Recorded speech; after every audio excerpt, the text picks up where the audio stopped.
Hey, salut tout le monde, on se retrouve pour une nouvelle vidéo, j'espère que vous allez toutes et tous bien. Ici, on va montrer comment réaliser un effet connu sous le nom de tempête de sable. Avant de vous montrer le travail qui a été effectué par un membre de la team, n'hésitez pas à lâcher un petit pouce bleu, un petit commentaire d'encouragement.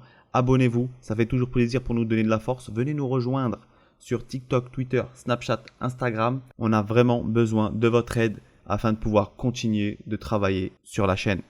Je vous laisse avec le travail qui a été effectué par un membre de la team. On se retrouve tout de suite après.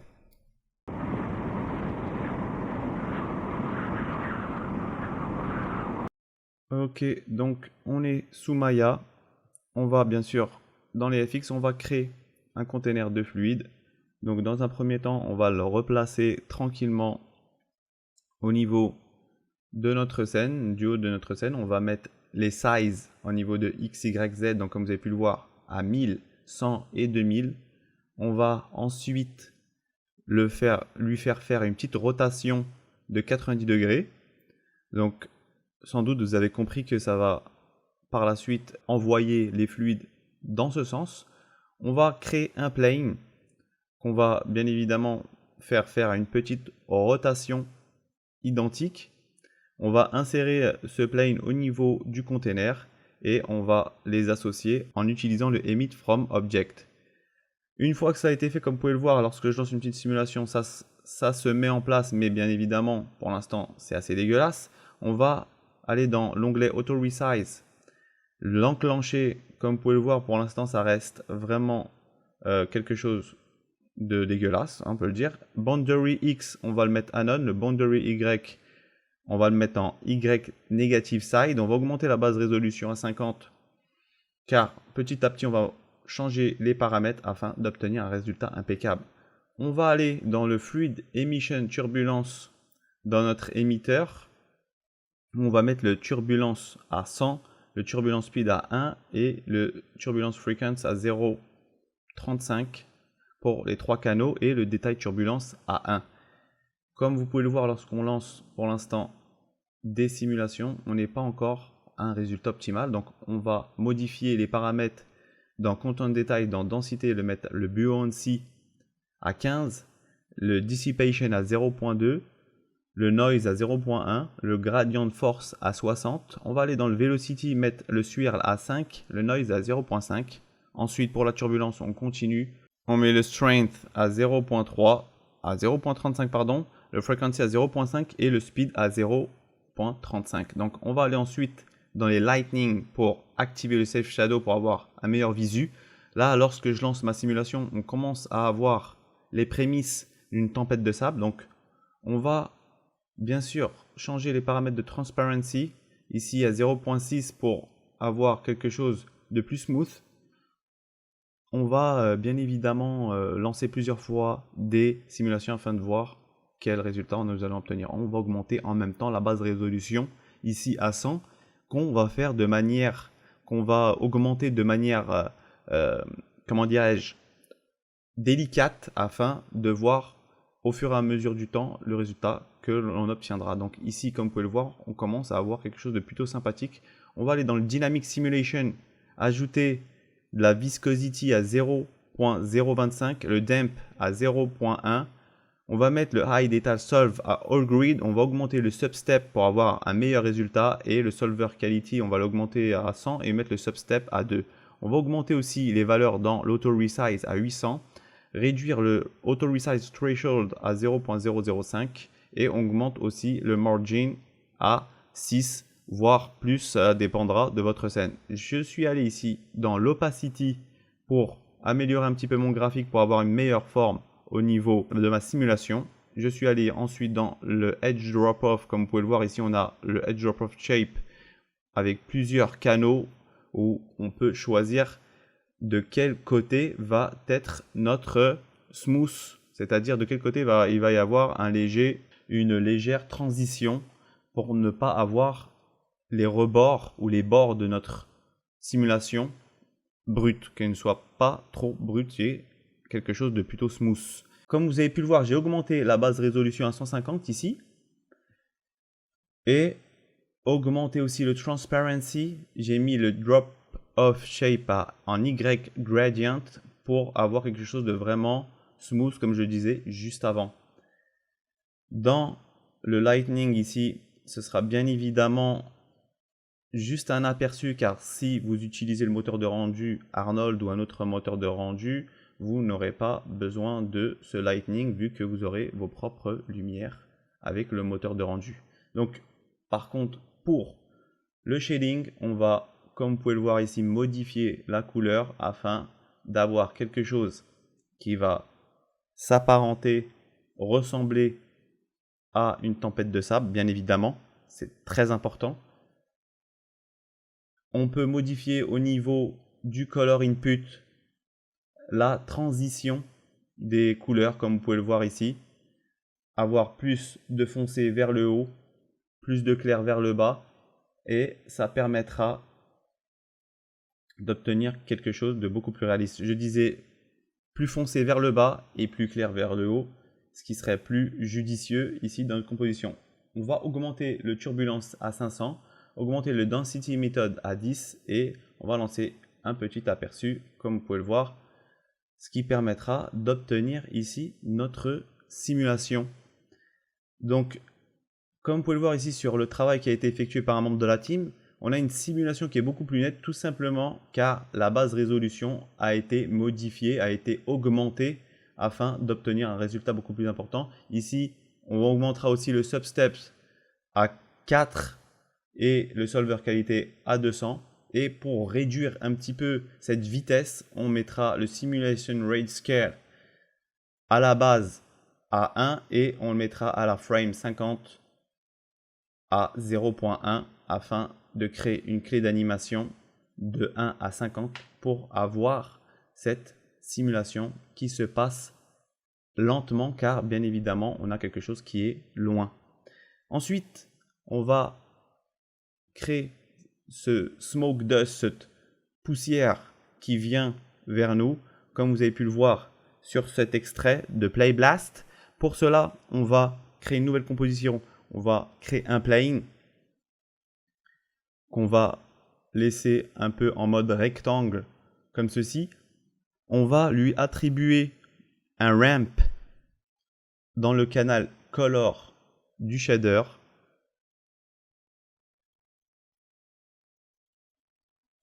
Voilà. Une fois qu'on a mis notre ramp au niveau du shader, bien sûr on active la visibilité des matériaux dans notre viewer.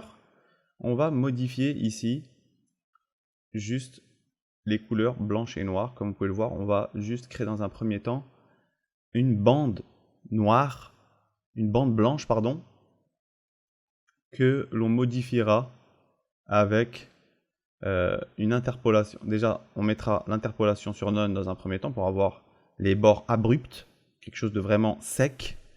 On va ensuite modifier le noise pour avoir quelque chose d'un petit peu extravagant. On mettra le noise à 200, à 0.250 à peu près. Après, ce sera à vous de voir quelle figure vous pouvez. C'est quelque chose d'assez abstrait, donc il n'y a pas forcément une mesure à donner. On mettra le V-Wave à 0.1. Ensuite, on va aller au niveau du place de les textures où il va être nécessaire de créer une clé d'animation et mettre dans un premier temps un -5 à la première frame. On va ensuite aller à la frame par exemple 150 et mettre la clé d'animation à 0. Comme vous pouvez le voir ici, on a notre animation et à partir de là, on va créer un container de fluide pareillement. On va ensuite le placer de la même manière qu'on avait fait pour notre tempête de sable. Et ensuite, on va juste bien positionner notre container. On va agrandir un petit peu ici le size, que ce soit sur Y, X ou Z. Donc on mettra 25, 6 et 4 au niveau de l'axe Z, pardon. On essaie de placer pour l'instant dans un premier temps de cette manière. Mais comme vous allez le voir, on va enclencher le Auto Resize, ce qui nous permettra de suivre notre animation tout du long. Donc on mettra le boundary Y en Y negative side. On va sélectionner donc notre plane ainsi que notre container de fluide justement pour faire un emit from object. Ensuite, dans densité emission map, on va glisser déposer notre texture de ramp afin de faire sortir les fluides de notre texture ici. Lorsqu'on va faire une petite simulation, on va juste désactiver avant le resize closed boundary. On va réduire le auto resize threshold à 0.002 et comme vous pouvez le voir déjà, on a une émission qui se fait au niveau de notre texture. Donc on va améliorer ça. Comme vous avez pu le voir, on a mis la base résolution à 100. Comme ici, on n'a pas beaucoup de fluides qui vont sortir dans un premier temps de notre texture. Mais au fur et à mesure, avec les réglages que nous allons apporter, on aura quelque chose de vraiment sympa.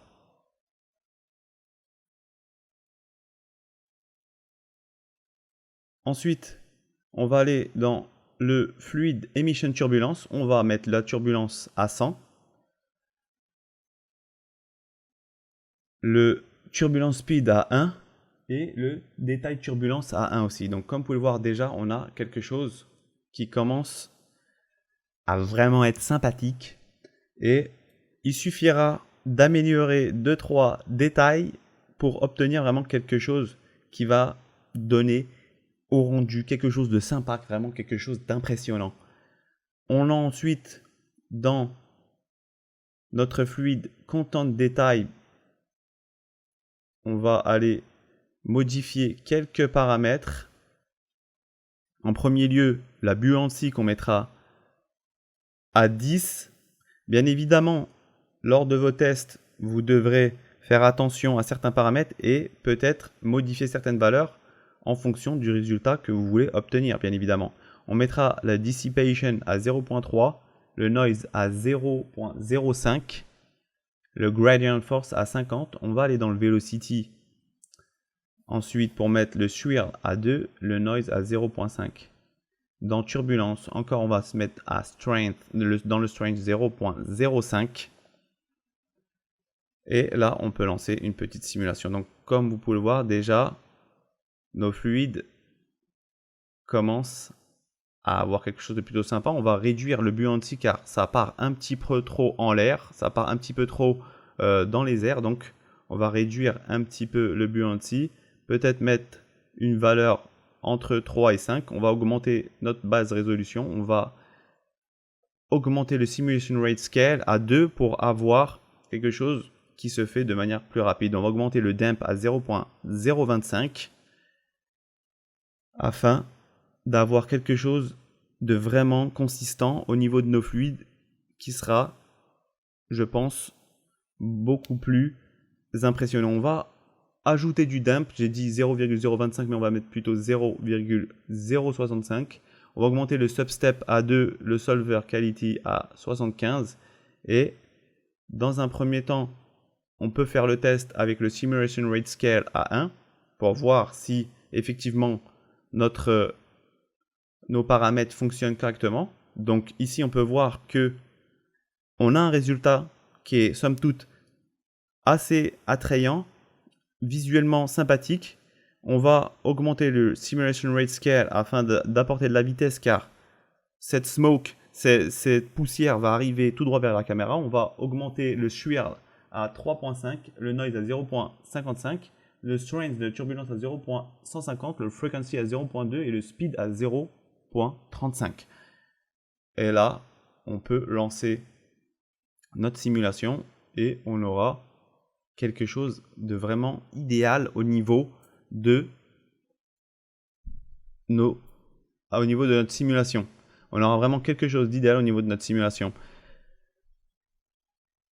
Au niveau du shading, bien évidemment, ce qu'on va devoir modifier, c'est la couleur dans un premier temps afin de montrer un petit peu quelque chose qui pourrait ressembler à ce qu'on avait dans notre composition. Pour se rapprocher ici du désert, on va augmenter au niveau de notre courbe d'opacité pour avoir quelque chose de plus volumineux. mais aussi qui donnera plus de consistance et fera que nous aurons un rendu beaucoup plus réaliste, bien évidemment. Si je lance une petite animation ici, si je lance une petite simulation, comme vous pouvez le voir, on commence ici à avoir quelque chose de vraiment, vraiment sympa.